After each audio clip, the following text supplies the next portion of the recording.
नगर पालिका कठुमर में गुरुवार को विकसित भारत संकल्प यात्रा कार्यक्रम का उपखंड अधिकारी सुनील कुमार झिंगोनिया और चेयरमैन शेर सिंह मीना ने मां शारदे का पूजा अर्चना कर शिविर का शुभारंभ किया। अधिशासी अधिकारी सुनील कुमार बैरवा ने बताया कि विकसित भारत संकल्प यात्रा शहरी अभियान कार्यक्रम के तहत नगर पालिका कार्यालय में कैंप का आयोजन किया जाएगा, जिसमें भारत सरकार द्वारा भेजे जाने वाली मोबाइल वैन का नगर पालिका परिसर में पूजा अर्चना कर एसडीएम व चेयरमैन, उप चेयरमैन और भाजपा वरिष्ठ नेता गोपेश भारद्वाज सहित सभी पार्षदों ने पूजा अर्चना कर स्वागत किया। चेयरमैन शेर सिंह मीना ने बताया कि हमारा संकल्प विकसित भारत यात्रा का कैंप मोदी सरकार की 17 योजनाओं का आमजन को लाभ मिलेगा। सभी विभागीय अधिकारी शिविर में मौजूद हैं। सभी सरकार की योजनाओं का लाभ उठाएं। कस्बे में जनवरी माह में जल्दी ही 4 हाई मास्क लाइट लगेगी। एसडीएम सुनील कुमार झिंगोनिया ने सभी अधिकारियों से कहा कि ग्रामीण व शहरी क्षेत्र में पात्र लोगों को ज्यादा संख्या में प्रधानमंत्री मोदी की जन कल्याणकारी योजनाओं से लाभान्वित करें। मंच का संचालन सेवानिवृत्त अध्यापक राष्ट्रपति से पुरस्कृत भूमिदत्त शर्मा ने किया। इस मौके पर एसडीएम सुनील कुमार झिंगोनिया, तहसीलदार आर.के. यादव, खैरली नगर पालिका अधिशासी अधिकारी देवेंद्र कुमार जिंदल, भाजपा नेता गोपेश भारद्वाज, उदय सिंह चौधरी, रमेश चौधरी, जय सिंह चौधरी, सिप्पी सोनी, रामबाबू शर्मा, पिंटू मीना, विक्रम तथा कई ग्राम पंचायत के सरपंच, पार्षद, आमजन मौजूद रहे। ऐसे ऐसे काम जो अन्य सरकारों के, अन्य नेताओं के लिए कल्पना थी, वो उन्होंने धरातल पर उतारी हैं। निश्चित तौर पर आगामी कुछ वर्षों में ही हम विश्व की तीसरी अर्थव्यवस्था बनेंगे। कांग्रेस की सरकार ने 7 दशक तक, 70 साल तक रोटी, कपड़ा और मकान का ही नारा दिया था। उससे आगे ने तो उन्होंने सोचा था और ने किया था, और वो काम भी वो पूरा नहीं कर पाए। आप सबको जानकारी है कि आज मेरे देश में कोई भी व्यक्ति, कोई भी परिवार अनाज के लिए मोहताज नहीं है। सीधी भाषा में कहें तो कोई भी व्यक्ति आज भूखा नहीं सोता।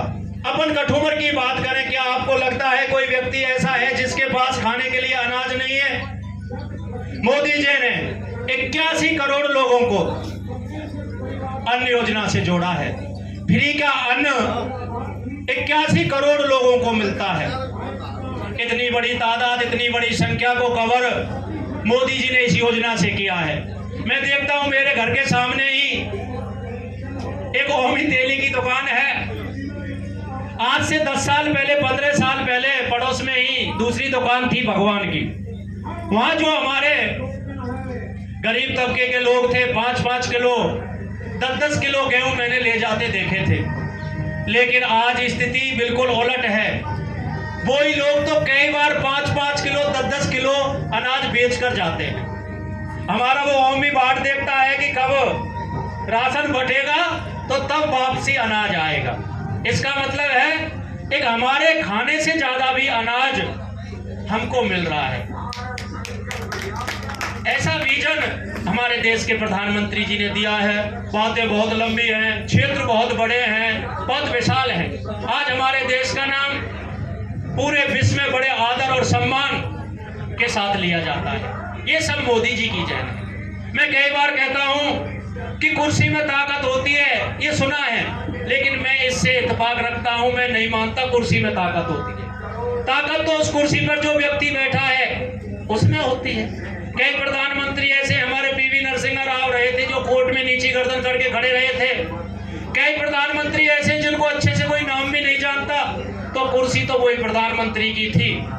अंतर किसका आया? व्यक्ति का आया। तो आज हमको ऐसा व्यक्तित्व मिला है। निश्चित तौर पर उनमें देवीय अंश है।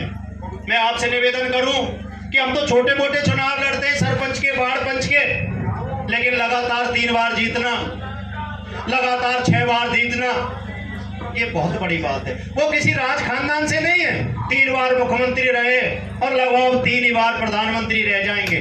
कुछ तो खासियत है। आलोचना करते हैं, आपको जानते हैं टांग खिंचाई राजनीति में बहुत होती है, तो उस व्यक्ति में है, मानना पड़ेगा। और निकट भविष्य में तो कोई उनका मुकाबला, उनका तोड़ हमें दिखाई नहीं देता। उनका एक एक पल, उनका एक एक कण इस देश के लिए है। वो प्रतिपल देश के लिए सोचते हैं। उनका कोई न तो परिवार है, ये पूरा भारतवर्ष ही उनका परिवार है। ऐसे प्रधानमंत्री जी हमें मिले हैं। हम सौभाग्यशाली हैं कि हम उनके इस युग में हमें जीवन यापन कर रहे हैं और हम यहाँ रह रहे हैं और हमें गर्व महसूस होता है। पुनः आप सब इस कार्यक्रम में पधारे। इस कार्यक्रम को बड़े अच्छे से सुनकर जाएं। आगे हमारी बहन आई है, उसमें मोदी जी की सभी योजनाओं के बारे में चलचित्रों के माध्यम से आपको दिखाया जा रहा है। सभी विभागों के हमारे अधिकारी बैठे हुए हैं।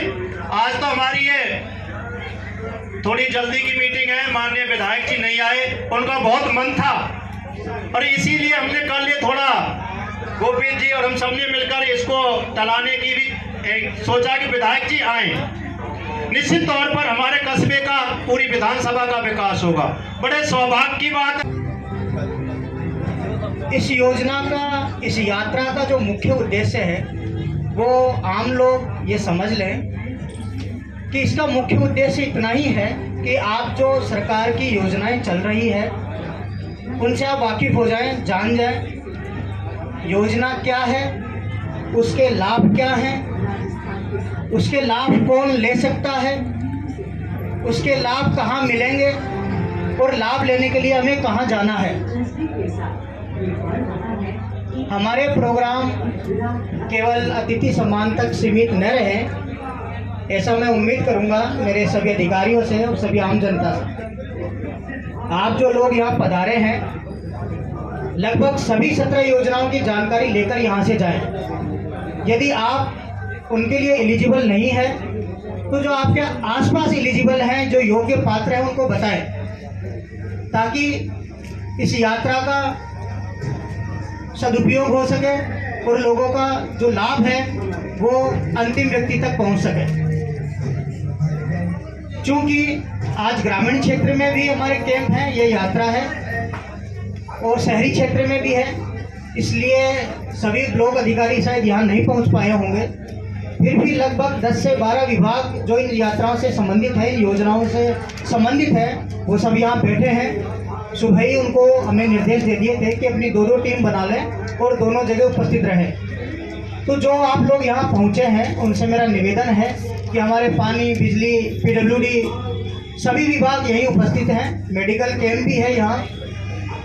जो भी आप लाभ यहाँ आकर ले सकते हैं आप लेवें, और यदि आपके कोई साथी कोई लाभ लेना चाहते हैं और यहाँ नहीं पहुँचे हैं तो उनको कहें कि वो उपस्थित रहें यहाँ पे। साथ ही हो सकता है कुछ लोग यहाँ से छूट जाए, तो हम सब लोग यहीं हैं। आप कभी भी मेरे कार्यालय में उपस्थित हो सकते हैं, तहसीलदार जी के कार्यालय में जा सकते हैं, और कोई भी आप समस्या हो तो खुलकर बता सकते हैं। अब लगभग 5 महीने हो गए हैं मुझे आपके बीच, और धीमे धीमे आप लोग मुझे जान गए होंगे, मुझे उम्मीद है। तो मेरा तो आप सबसे हमेशा निवेदन रहता है, और फिर मैं निवेदन करना चाहूँगा, किसी भी चीज़ से अनअवेयर न रहें, अनजान न रहें। कोई भी चीज़ जाननी हो, कहीं सूचना नहीं मिल रही है तो मेरे ऑफिस आ जाए। यदि कोई कर्मचारी आपका कहना नहीं मान रहा है या कोई ऐसा काम जो लीगल है, होने वाला है, नहीं कर रहा है, तो आप मेरे पास आ सकते हैं। हालांकि मैं ये खुले मन से कहना चाहूँगा कि मैं इतनी जगह SDO रहा, लेकिन जितना अच्छा स्टाफ मुझे कठुमर में मिला है, चाहे हमारे दोनों EO हों, हमारे IN साहिबान हों, तहसीलदार जी हों, BDO हों, सभी बहुत डेडिकेटेड हैं, बहुत मेहनती अधिकारी हैं। इतना अच्छा स्टाफ मैंने कहीं नहीं देखा जो सभी एक ही जगह मिले। तो ये सारे लोग मेहनती हैं और किस्मत से मेरे पास इनकी मिनिमम, आप मिनिमम मान के चलो, कोई एक की दुखी कोई शिकायत आती होगी, वो भी समय की कमी के कारण।